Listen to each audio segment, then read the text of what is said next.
bonsoir à tous, vous qui regardez les vidéos, que ce soit le jour ou la nuit, ici Mister Review. Et oui, c'est officiel, maintenant je m'appelle uniquement Mister Review pour les shows auxquels je vais citer.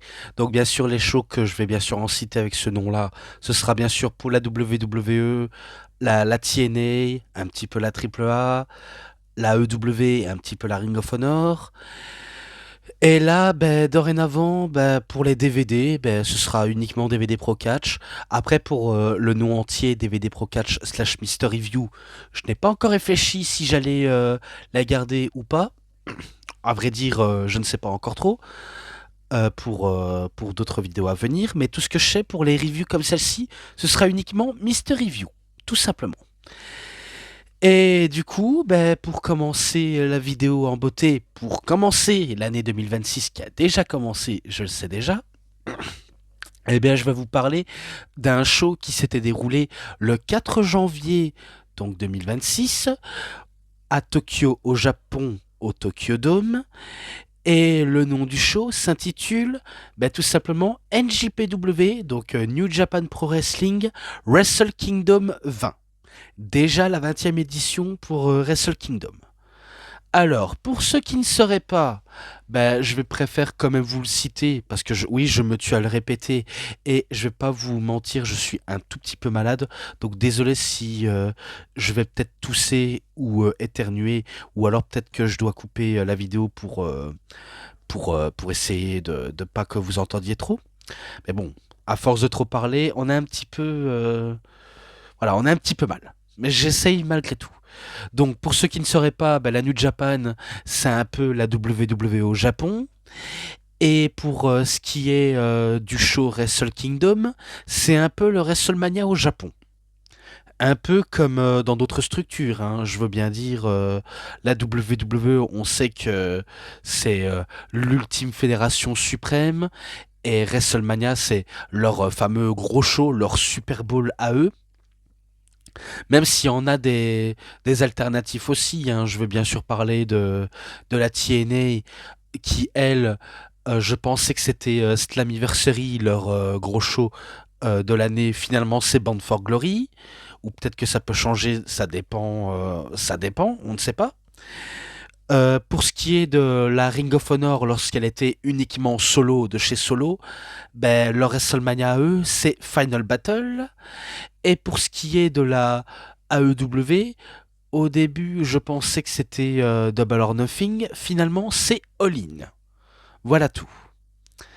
Donc voilà comment je pourrais en vulgariser les structures auxquelles c'était un peu leur... comment dire, leur manière de fonctionner qui fonctionne un petit peu comme la WWE mais très différemment. Et aussi petit disclaimer, pour ceux qui aiment et qui préfèrent de commenter, de liker, de aimer de tout type de catch différents, cette vidéo est faite pour vous. Et pour ceux qui sont des rageux et que cette vidéo ne vous plaît pas ou les styles de catch ne vous plaît absolument pas, comme pour cette vidéo, ben je ne vous autorise pas non plus à critiquer pour tout et n'importe quoi ou ou de toute chose. Que vous aimiez ou que vous aimez pas, peu importe. Voilà, je préfère en mettre les choses au clair. Et maintenant, je vais parler de ce show en soi. Oui, parce que je vais parler de ce show de la New Japan. Je sais qu'il n'y en a que 9 matchs. Et bien sûr, je vais parler de 2 matchs dans le pré-show. Donc, tout simplement, le premier match du pré-show, c'est un match par équipe entre Katsuya Marashima et Masatora Yasuda, qui ont battu Shoma Kato et Tetsuya Matsumoto par soumission. Le deuxième match, c'est pour le titre du monde de la télévision de la New Japan. Donc El Fantasmo, le champion, qui est accompagné par Jado, qui a battu Chris Brooks, tout simplement. Maintenant, je passe du côté de la carte principale pour le match numéro 3. Et c'est un match pour le titre Never Openweight Six-Man Tag Team. Donc c'est pour le titre trio du titre jamais ouvert. Entre l'équipe TMDK, donc une équipe qui a un leader. Et ce leader, c'est Zack Sabre Jr. avec Ryohei Iowa et Hartley Jackson. qu'ils ont bien sûr battu et remporté la victoire contre Boltin Oleg et Bisho Amon, avec bien sûr Hiroki Goto, accompagné par Yoshihashi. Si c'est cela. Donc c'est DMDK qui remporte les titres par équipe. Ensuite, match numéro 4, c'est pour que la gagnante prend tout. Le titre Global Strong et le titre IWGP japonais est en jeu. Donc oui. Donc entre Siuri contre Saya Kamitani. Alors j'ai bien dit Siuri, hein, je n'ai pas dit Sturi de Cessal Catch. J'ai bien sûr dit Siuri, donc S-Y-U-R-I. Donc voilà tout. Donc c'est elle qui bat Saya Kamitani. À ce que j'ai entendu dire, elle vient de la Stardome et que c'est également une étoile montante du Japon. Alors c'est un peu dommage, c'est qu'elle n'a pas remporté les 2 titres d'un coup et qu'elle ait perdu son titre Strong, mais je suppose que c'est pas terminé. En tout cas, je ne pense pas.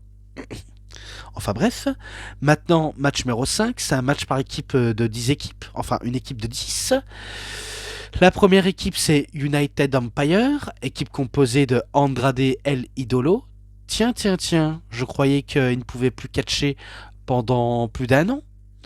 À mon avis, il a dû faire à tout prix pour que ça bouge et que tout simplement il puisse catcher ailleurs. Je suppose qu'il a pris un bon avocat pour être tiré d'affaire. Je suppose, hein. Donc il fait équipe avec Callum Newman, Greto-Khan et NR avec Jack Lee. Et qui sont bien sûr accompagnés par Jacob Austin Young, qui ont affronté le Bullet Club War Dogs. Je croyais que cette équipe du Bullet Club n'existait plus, qu'elle n'a plus du tout d'importance comme à l'époque. Donc voilà tout. Équipe composée de David Finlay, Gabe Kidd, avec Drilla Moloney, et qui font équipe aussi avec The Unified, donc les unifiés Shingo Takagi, avec Hiroki Goto, accompagné par... Hiroki Goto. Qu'est-ce que je raconte? C'est pas Hiroki Goto, c'est Hiromu Takahashi, pardonnez-moi, je m'en excuse, accompagné par Gedo. Donc bien sûr, c'est les United Empire qui remportent le match, qui n'a pas d'enjeu. Donc forcément, c'est un peu bête quand il n'y a pas d'enjeu. Puis, match numéro 6, match pour déterminer le prétendant numéro 1 pour le titre IWGP des Junior Heavyweight, donc le titre Cruiserweight du Japon.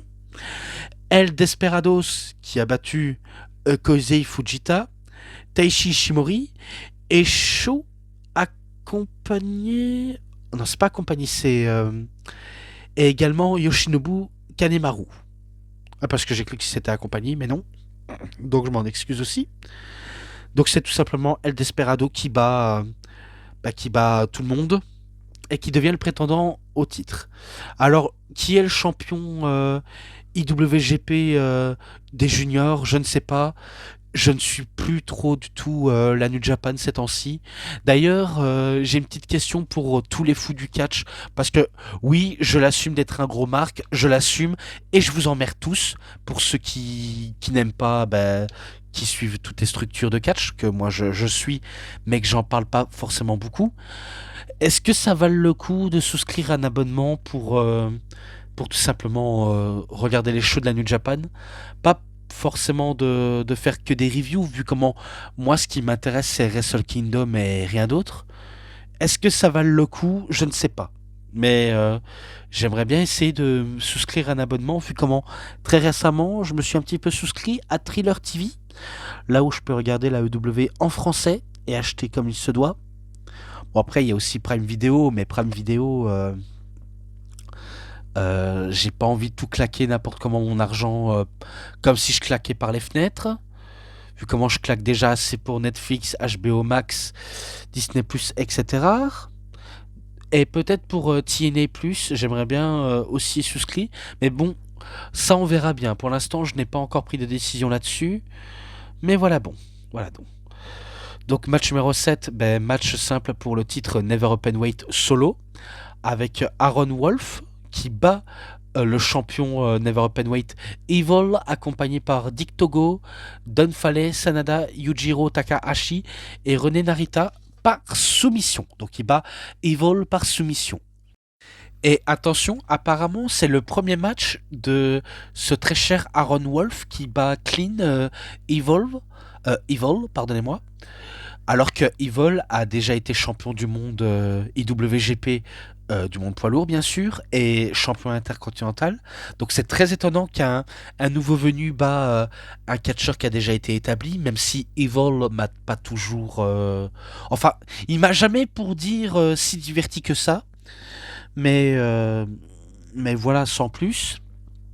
Et concernant les Young Lions, alors oui, on peut dire que les Young Lions sont un peu formés sous le dojo de la New Japan, un peu comme avec les jeunes pousses de la WWE, de chez NXT ou de j'en passe d'autres, qui passent par là. Donc oui, est-ce que ça peut être bon du côté de WWE ou moins bon, ou alors leur évolution est lente, j'en ai aucune idée. Mais tout ce que je sais, au Japon et au Mexique, tu apprends ton métier à apprendre les bases du catch. C'est plus sur l'accès in-ring que sur le côté star power, parce que pour avoir du star power, pour avoir une gimmick, il faut que ça vienne de nous et pas des autres. En promo, j'en ai aucune idée de comment ça se passe, mais à mon avis, il faut qu'on soit doué soi-même en promo. Donc voilà, je vais pas commencer à dire des trucs qui me déplaisent, je vais pas dire des choses comme cela. Donc que ce soit bon, que ce soit mauvais, voilà, je n'ai pas mon mot à dire, ce n'est que voilà, victoire d'Aaron Wolf, il devient nouveau champion, on n'en parle plus. Enfin bref. Plus que deux matchs après c'est terminé, et, euh, et le huitième match, ben, pareil, comme du côté des femmes, c'est le gagnant prend tout. Donc le titre global, et pas le titre strong, hein, cette fois-ci c'est le titre global du Japon, qui remet en jeu contre le titre champion du monde poids lourd IWGP, donc le titre mondial du Japon. Donc Yuta Tsuji contre Konosuke Takeshita. Donc très intéressant de voir que Takeshita défend son titre à Wrestle Kingdom contre un certain Yuta Tsuji. Est-ce que est-ce que le match était bon? Alors là, je ne sais pas quoi en penser. J'ai pas beaucoup vu ce match-là. D'ailleurs, au passage, j'ai oublié de citer les matchs auxquels je vous cite depuis tout à l'heure. Je les ai pas tous forcément vus. C'est pour ça que je passe tellement vite. Parce que moi, ce qui m'intéressait, c'était le main event et rien d'autre. Donc je suis désolé, hein, je suis désolé, mais moi, c'est le main event qui compte. Et également le match entre Takeshita et Tsuji. Et en fin de compte, après que le match était apparemment pas mal, c'est finalement Yuta Tsuji qui bat Konosuke Takeshita pour devenir double champion, le titre global et le titre du monde poids lourd. Donc c'est un peu dommage pour Takeshita qu'il ait perdu, mais ça permet pour lui de continuer sa rivalité avec Kazuchika Okada et la Don Callis Family en général. Voilà tout. Maintenant, je passe directement au main event, et c'est le match numéro 9. Et il s'agit du dernier match de Hiroshi Tanahashi à la New Japan Pro Wrestling, en tant que catcheur, puisque par la suite, il va gérer la New Japan en tant que promoteur, en tant que président, booker, j'en passe des multiples facettes qu'il a, Tanahashi.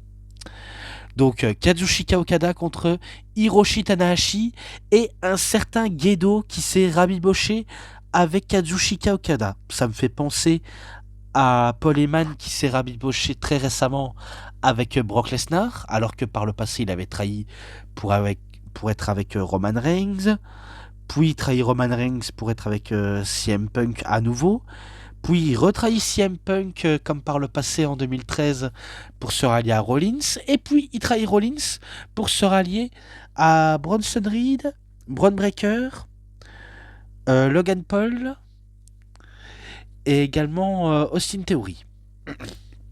Après, à qui le suivant, j'en ai aucune idée. Donc Gedo qui avait trahi Okada par le passé pour se rallier au Bullet Club, plus précisément à Jay White et Kenta et Evil. Et ben cette fois-ci, il se rabiboche pour tout simplement le dernier match de Tanahashi. Donc, vu comment les deux catcheurs se sont affrontés à travers les années, et surtout à la New Japan, si je dis pas de bêtises, ils se sont affrontés 3 fois. Les chiffres en tête, ça va être un vrai bordel, mais je vais essayer de m'en souvenir. Je crois que c'était 7, 8 et 10 apparemment. Ils se sont affrontés même dans le Wrestle Kingdom 10 auparavant. C'était en 2015, si je dis pas de bêtises. Et 10 ans après, enfin, ouais, 10 ans après, ils se retrouvent et ils s'affrontent. Donc, c'est sûr pour régler des comptes et pour terminer cette histoire, au début qui était une trilogie, c'est un peu comme avec The Rock et Stone Cold Steve Austin ou encore Brock Lesnar, Roman Reigns, qu'ils ont fait une trilogie. Maintenant, ça se termine en quadrilogie et auquel, ben, c'est sûr, c'est forcément la fin. Et là, ben, forcément, ce match-là, il ne peut être normalement bon, en théorie, malgré que Tanahashi, il est complètement rouillé et qu'il est forcément sous le déclin, alors que tu as un Okada qui est encore en forme, mais qui est sur une dynamique de catcheur heel comique à la EW, qui, ma foi, il fait plutôt bien réagir la foule, en nous faisant rigoler, même si c'est un heel. Mais là, vu comment il est au Japon, c'est sûr que il peut jouer le heel pour favoriser un certain Tanahashi. Donc c'est sûr, vu comment Tanahashi c'est entre guillemets le John Cena du Japon, parce qu'il a à peu près la même popularité du catch. Je parle uniquement du catch, hein, je parle pas international en guise de film, etc. Ce n'est pas le but, vu comment John Cena il est au-dessus de tout ça, il faut être honnête. Alors que Kazuchika Okada, ben lui c'est un peu le Roman Reigns japonais, hein. Parce que si on peut vulgariser les choses, sachez qu'avant tout, bah, Hiroshi Tanahashi, c'était le visage de la New Japan dans les années 2000, donc comme un certain John Cena dans les années 2000. Et pour Roman Reigns, pour Kazuchika Okada, c'est un peu le Roman Reigns japonais, le visage de la New Japan depuis les années 2010, même s'il avait commencé sa carrière dans les années 2000, plus précisément en 2007, jusqu'à ce que ça poursuit dans les années 2010 et que après qu'il ait quitté la New Japan pour la AEW, bah, je ne pense pas qu'il est toujours le visage de la compagnie. Selon moi, il n'est plus le visage. Enfin, je crois, hein, j'en suis pas sûr, mais je crois. Donc oui, je peux vulgariser les choses en disant qui et qui sont les tels catcheurs représentants, parce qu'on peut le dire et on peut le faire. C'est pas une mauvaise chose, c'est pas non plus une pire chose aussi. Après, si tu vas me dire, est-ce qu'il ressemble à la personne qui correspond? Non. On le sait très bien. Je parle du niveau de popularité dans le catch et de la position dans lequel ils sont mis. Parce que je sais qu'il y en a qui ne connaissent pas les catcheurs japonais, je sais qu'il y en a qui ne connaissent pas du catch japonais en structure, et quand il s'agit de Hiroshi Tanahashi et de Kazuchika Okada, je sais que beaucoup ne les connaissent pas. Même si on commence à connaître Okada du côté de la EW, mais pour la NJPW, il y en a beaucoup qui ne connaissent pas Hiroshi Tanahashi. Alors que, alors que comme je l'ai dit, c'est un peu le John Cena japonais. Voilà tout. Donc, vu comment on a affaire à deux anciennes figures de proue qui s'affrontent, c'est sûr ça ne peut être que bon. Dans le match, on a eu des tas de prises, hein, que ce soit les Dragon Screw, les Texas Clover Leaf, les Slim Blade, les Alabama Neckbreaker, les Missile Dropkick, tentative d'étranglement en soumission, comment dire, les Rainmaker et les Tombstone Pile Driver ou Michinoku Driver, vu comment il y a eu tout ça dans le match, et auquel ben, la foule était en furie devant ce match, comme quoi ben, ça se bat encore, Ça lâche pas d'Iota, c'est du fighting spirit. Alors oui, je sais, le work rate dans tous les shows de catch et dans différentes structures, c'est extrêmement présent, surtout à la WWE. La EW, ce n'est pas une nouveauté, ça existe depuis toujours. Et dans d'autres structures. Oui, ça peut être saoulant qu'on se relève des prises à tout vaille. Tu m'en fais une, tu m'en fais un Canadian Destroyer, puis on prend son souffle et on repoursuit, etc. Ça peut être chiant à la seconde, parce qu'on se demande qui va gagner le match, et qu'après ça se poursuit encore, et qu'on connaît après le résultat. Donc je peux comprendre que ça peut pas être la cam de certains, vous entendez, ça peut se comprendre, mais qu'est-ce qu'on peut y faire? Franchement, qu'est-ce qu'on peut y faire? Pas forcément grand-chose, si ce n'est que on peut être que là, regarder, soit on n'aime pas, bah voilà quoi. Je n'ai pas d'autres questions à dire. Si ce n'est que normalement le match il peut être bon. Ça peut être certes le show stealer pour clôturer le show, même si encore une fois je n'utilise pas les bons mots. Parce que je peux me tromper sur certains mots, hein, mais selon moi, ça peut être le meilleur match de la soirée pour finir le show. Donc après des multiples prises, notamment, comme je l'ai dit, des Slim Blade, des Dragon Screw, des Dropkick, euh, Tombstone Piledriver, Rainmaker et tentative de High Fly Flow Frog Splash. Ben, en fin de compte, après un long moment de bataille dans le ring et surtout dans le match, c'est en fin de compte Kazushika Okada qui en viennent à bout de Hiroshi Tanahashi avec tout d'abord un Tombstone Piledriver et la Rainmaker Coastline pour la victoire. Donc vous avez compris, c'est victoire de Kazushika Okada qui met un terme à la carrière de un de ses vieux ennemis. Et pourtant, Kazushika Okada va prendre le micro et il va remercier tout simplement Tanahashi pour ce combat très mémorable, enfin, qui est plutôt excellent. Alors, bien sûr, on va sûrement dire que c'est un 5 étoiles, que c'est un 6 étoiles, un 7 étoiles, même un 8 étoiles. J'en passe des trucs. Mais du fait que le match était bon, on n'a pas trop forcément d'avis et de mauvaises choses à rajouter, si ce n'est qu'il y a une preuve de respect qui est présent, alors que, je le rappelle, Okada aux États-Unis c'est un heel, mais vu comment on est au Japon, il prouve un énorme marque de respect pour Hiroshi Tanahashi. Donc comme quoi c'est tellement symbolique. Et ça c'est le côté respectueux de la chose, même pour des sportifs. De selon moi c'est vraiment pas mal. Bon bien sûr Tanahashi est très ému et la foule qui, qui également pleure, Tanahashi aussi est en pleurs, mais qui l'encourage et qui le remercie en disant des tas de louanges. Puis il y a d'autres catcheurs qui vont venir le féliciter et le saluer. Donc bien sûr, on a l'entrée de The Cleaner Kenny Omega, Kota Ibushi, Jay White, Will Ospreay. Il y a également Katsuyori Shibata. Puis il y a deux légendes du catch japonais que sont Keiji Muto slash The Great Muta et Tatsumi Fujinami. Et puis à la dernière minute, ça va être Tetsuya Naito qui va également le féliciter et le remercier pour tout ce qu'ils ont pu accomplir.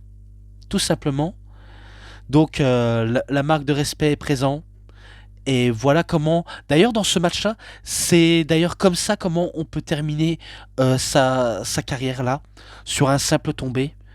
Parce que sur une soumission, quand ça peut être entre guillemets logique, ça peut être logique. Mais selon moi, c'est plus simple et plus symbolique de terminer sur un tombé. Ce qui n'a pas été fait malheureusement au Saturday Night's Main Event pour le dernier match de John Cena. Bien malheureusement. Pourtant, vous savez ce que j'en pense de ce match-là. Je pense que ça aurait pu être mieux. Mais encore une fois, on n'est pas booker et j'ai pas envie de trop forcément m'énerver. Je suis déjà assez malade comme ça et j'ai pas envie de trop m'emporter. Donc voilà tout. Je trouve tout simplement que ça a été dommage. Alors que du côté de Tanahashi, là c'était une fin digne d'une légende. Tout simplement. Donc En plus, tout ce qu'on peut dire à Tanahashi, merci pour tout ce qu'il a pu accomplir. Donc, thank you very much. Arigato gozaimasu. Et j'en passe des remerciements, hein. J'en passe de tous les remerciements que je pourrais en dire. Et d'ailleurs, il n'y a pas que les catcheurs sur place qu'ils ont félicité. Je suis presque sûr que même en coulisses, les catcheurs ont serré la main, félicité à Hiroshi Tanahashi. Et même sur les réseaux sociaux, il y avait également, je crois qu'il y avait Finn Balor, il y avait les Kabuki Warriors, si je dis pas de bêtises, Io Sky, Julia, peut-être même AJ Styles. Euh, je serais pas étonné si les catcheurs d'AEW, TNA en parlent aussi de la fin de carrière de Tanahashi en tant que catcheur. Quelques catcheurs de la WWE aussi, ils en parlent aussi, hein, mais pas tous, hein, vraiment pas tous. Et surtout celui qui va vous étonner, qui a décidé de juste mettre une photo en guise de remerciement sans utiliser la moindre mot, tout simplement. Eh bien, même John Cena a tout simplement félicité Tanahashi. Bien sûr, sans dire deux mots, hein, mais plutôt mettre une photo. Donc, ce qui a déjà tout son sens. Donc, malgré les similitudes qui les entourent, c'est quand même symbolique que même une grosse star comme John Cena puisse remercier un grand catcheur comme Hiroshi Tanahashi. Comme quoi, euh, comme quoi, il n'y a pas de personnes qui connaissent pas la personne, qu'ils n'ont pas le droit de le rendre hommage, tout simplement. Donc comme quoi, le marque de respect est très présent, tout simplement. Et voilà comment, je pense que j'ai pas trop de trucs à rajouter, si ce n'est que voilà comment se termine le show de la New Japan Wrestle Kingdom. Tout ce que je peux dire, pour moi, ce main event là, il valent le détour. Et même entre Yuta Tsuji et Konosuke Takeshita, un petit peu le match féminin où les titres sont en jeu, mais c'est tout. Trois matchs que je pourrais retenir et auxquels je pourrais peut-être vous le conseiller. Après, si ça vous plaît pas, je ne vous le conseille pas. Voilà tout. Oui, je m'adresse à différents publics. Les publics qui aiment, qui sont plutôt bons publics comme moi, et le public qui sont très capricieux et qui n'aiment pas du tout. Voilà, je m'adresse aux deux parties, sans citer, sans clasher, sans dire de grand chose négatif, tout simplement. Et voilà comment je conclus tout simplement cette vidéo. Donc je vais la conclure directement tout de suite. Voilà, la vidéo touche à sa fin. Et avant de vous laisser, n'oubliez pas de me suivre sur les réseaux sociaux. Donc, bien sûr, mes réseaux sociaux sont bien sûr mon Instagram et également mon thread lié avec Instagram. Et surtout, mon Discord si vous voulez parler de plus de catch ou d'autres choses qui vous passent par la tête. Et voilà comment je conclurai cette vidéo en disant c'est tout pour cette vidéo de review. C'était Mister Review. J'espère que vous avez vraiment aimé cette vidéo de review. Et comme d'habitude, si vous avez aimé cette vidéo, vous savez ce qu'il vous reste à faire. Likez la vidéo, commentez, partagez, abonnez-vous à ma chaîne, donc DVD Pro Catch / Mister Review, et cliquez sur la petite cloche pour avoir plus des notifications et des prochaines vidéos. Et moi, comme d'habitude, je vous dis bonne journée, bonne soirée à tous. Au revoir tout le monde pour une prochaine vidéo de review. A plus à tous les fans de catch. Allez, bye bye tout le monde et surtout, vive le catch!